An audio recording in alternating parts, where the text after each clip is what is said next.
अच्छा, एक और जो इम्पॉर्टेंट टॉपिक है मुसलमानों की हुकूमत से रिलेटेड या मुसलमानों के जो डाउनफॉल हमने पिछले वीडियो में हमने डिस्कस किया था। तो मुसलमानों का जैसे सब कॉन्टिनेंट में डाउनफॉल हुआ, उसके पीछे जो काजेज़ हैं, रीज़न्स हैं, हमने उनको भी डिस्कस किया जनरली कि वो क्या थे। अब उसके बाद रिफॉर्मिस्ट मूवमेंट आती है कि कुछ लोग थे, कुछ मूवमेंट्स थी जिनका बुनियादी तौर पे ये काम रहा या उनकी ये एक अंडरस्टैंडिंग रही कि सब कॉन्टिनेंट में मुसलमानों का जो दौर है या मुसलमानों की जो हुकूमत है उसको रिवाइव करना है या मुसलमान के जो मतलब मोड्स हैं, प्रिंसिपल्स हैं, उनको फिर से इंटेक्ट करना है। तो रिफॉर्मिस्ट मूवमेंट का बुनियादी तौर पे मुसलमानों की डाउनफॉल से उसका ताल्लुक़ है। जब मुसलमान डाउनफॉल हुए रूलर्स, तो उनको कुछ लोगों ने रिफॉर्म करने की कोशिश की। उनमें जो मशहूर मूवमेंट्स हैं या लोग हैं, उसमें एक शाह वलीउल्लाह है और उसके साथ साथ फ़राइज़ी मूवमेंट है और उसके अलावा सैयद अमन शहीद बरेलवी है और उसके अलावा सर सैयद अहमद ख़ान है, अलीगढ़ मूवमेंट। तो ये 4 मूवमेंट जो हैं, उसके अलावा भी काफ़ी लोग हैं, पर ये 3 से 4 जो लोग हैं या मूवमेंट्स हैं, वो काफ़ी मशहूर हैं और उन्होंने अपना रोल प्ले किया मुसलमानों को रिवाइव करने के हवाले से। पहले हम डिस्कस करते हैं शाह वलीउल्लाह को कि शाह वलीउल्लाह का क्या रोल था मुसलमानों को रिवाइव करने के हवाले से या उनकी जो रिफॉर्मिस्ट मूवमेंट थी वो क्या थी। शाह वलीउल्लाह, आपको मैंने बताया है कि वो 1703 में पैदा हुए थे और 1763 में उनकी वफ़ात हुई है। उनका असल नाम जो था वो कुतुबुद्दीन था और उसको स्पिरिचुअल वैल्यूज़ की वजह से उसको जो नाम मिला वो वलीउल्लाह मिला। और ये 21 फरवरी 1703 दिल्ली में पैदा हुए थे। इनके वालिद साहब का जो नाम था वो अब्दुल रहीम था। अच्छा, डेथ ऑफ औरंगज़ेब, उसके बाद आपको मैंने जैसे पहले बताया कि डिक्लाइन ऑफ मुस्लिम्स कहा जाता है। तो उसकी एनालाइजिंग इस तरह होती है कि increasing influence of non Muslims, military strength of Muslim collapsed and at the mercy of Jat at Marathas. मतलब जो भी ये जट मराठा वगैरह थे, उनका इन्फ्लुएंस बहुत बढ़ गया था। तो शाह वलीउल्लाह ने जो इस बात को कंक्लूड किया वो इस तरह किया कि if Muslim did not abide by Islam they would lose their status, कि हमने इस्लाम के मतलब प्रिंसिपल को जब अगर हमने इंटैक्ट नहीं रखा तो मतलब मुसलमानों की जो हुकूमत है या मुसलमानों की जो आइडेंटिटी है वो यहाँ पे लूज़ हो जाएगी। तो रिवाइवल के लिए जो इन्होंने काम किया वो ही wrote letters to Muslim rulers and informed them about the decline and asked them to save Muslim identity from the influence of non-Muslims particularly। और उसके साथ साथ जो उन्होंने मुग़ल एम्पीयर्स को ये बात लिखी, निज़ाम ऑफ हैदराबाद दक्कन जो था उनको उन्होंने ये बात लिखी थी और रोहिला जो सरदार थे हाफिज़ुल मुल्क एंड नजीबुद्दौला, उनको भी उन्होंने ये सारी की सारी बात लिखी थी। और लास्ट जो बंदा था Aman Shah Abdali, ruler of Afghanistan north India, उनको उन्होंने बताया कि नॉर्थ इंडिया जो है वो अंडर मराठाज हैं। उनकी इस काविश या कोशिशों की बेसिस पे थर्ड बैटल ऑफ पानीपत 1761 में हुई, जिसमें अब्दाली और मराठा के बीच में ये लड़ाई होती है। तो उसमें मराठा जो हैं वो डिफीट हो जाते हैं। उसके अलावा सर सैयद शाह वलीउल्लाह ने रिलीजियस हवाले से भी जो अपना काम किया, जो सेक्टेरियन जो वारफेयर थी यहाँ सब कॉन्टिनेंट की सोसाइटी में मुसलमानों के बीच, उसके हवाले से उन्होंने कुछ एफ़र्ट्स लिए। उसमें ये था कि उन्होंने पर्शियन में कुरान पाक को उनका तर्जुमा किया 1738 में, और उन्होंने ये इस बात को इस तरह कंक्लूड किया कि मुसलमान अगर कुरान पाक को तर्जुमे के साथ पढ़ेंगे तो उनमें जो सेक्टरल डिवाइड या जो भी है वो ख़त्म हो जाएगी। उसके अलावा उन्होंने एक दूसरा किताब लिखा था हुज्जतुल बलागा, और उस किताब में उन्होंने जो कंक्लूड किया था, जो बात उसमें जिसने फोकस किया था वो ये था कि इस्लाम इज़ द यूनिवर्सल रिलीजन। और उसके अलावा जो 2 किताब थे मैंने आपको क्लास में भी बताए थे, इज़ालतुल खलीफा और खिलाफतुल खलीफा, ये उनके रिलीजियस कुछ सर्विसेज थी। और उसके बाद जो है हिज सक्सेसर मदरसा रहीमिया दिल्ली शाह अब्दुल अज़ीज़ था, जिसने इसको सक्सीड किया था। उसके बाद जो दूसरा बंदा है जिसको जो रिफॉर्मिस्ट मूवमेंट है वो है सैयद अहमद बरेलवी। ये 1786 में राय बरेली में पैदा हुए थे।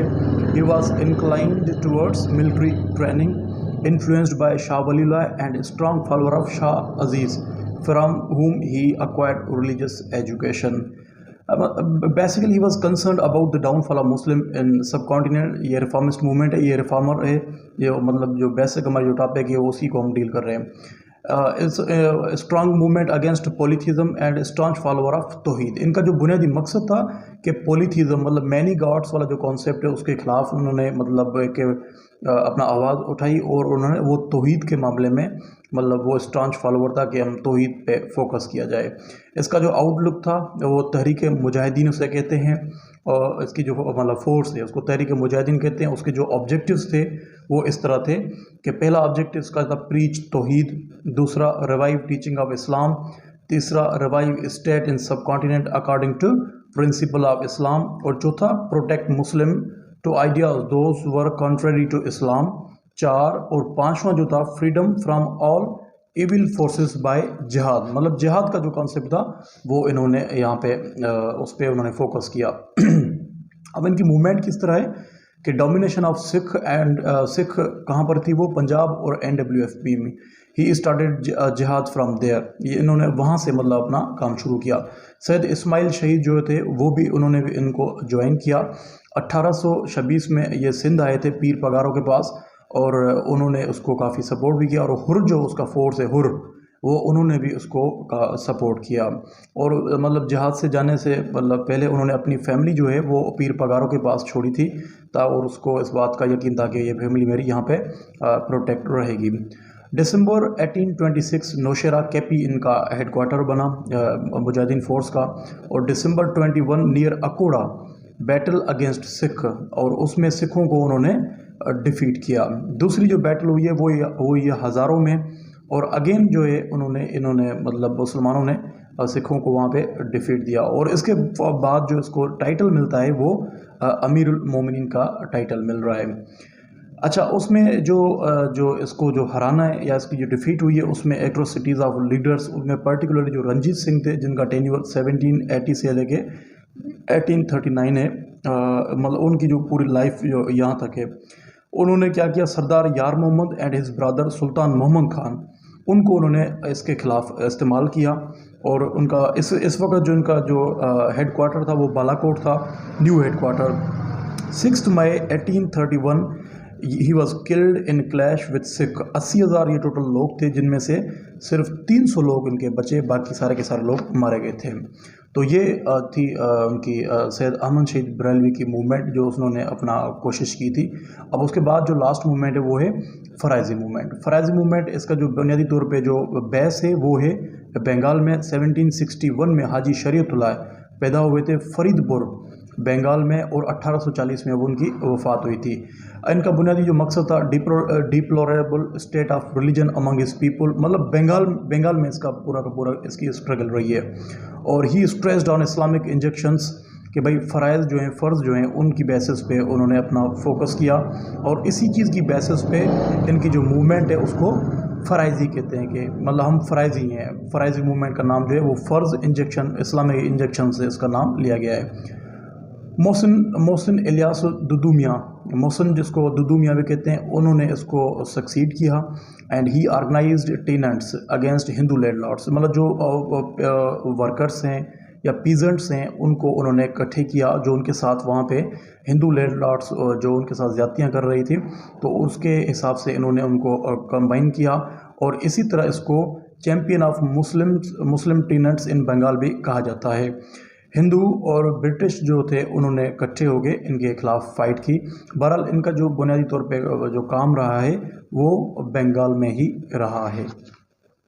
अब लास्ट जो एक बात है वो है अलीगढ़ मूवमेंट। जो लास्ट मूवमेंट है वो अलीगढ़ मूवमेंट है। अब अलीगढ़ मूवमेंट आपको पता है कि सर सैयद अमन खान उसे रियल फाउंडर ऑफ पाकिस्तान भी कहते हैं कि उन्होंने जो मुसलमानों के लिए काम किया या मुसलमानों के लिए जो भी अपनी सर्विसेज रेंडर की, दे वर क्वाइट एडमायरेबल। उनको आज भी हम पाकिस्तान में जो हमारे सेलेबस है या हमारे जो लोग हैं या लीडर्स हैं उनको काफ़ी इज़्ज़त की निगाह से देखते हैं।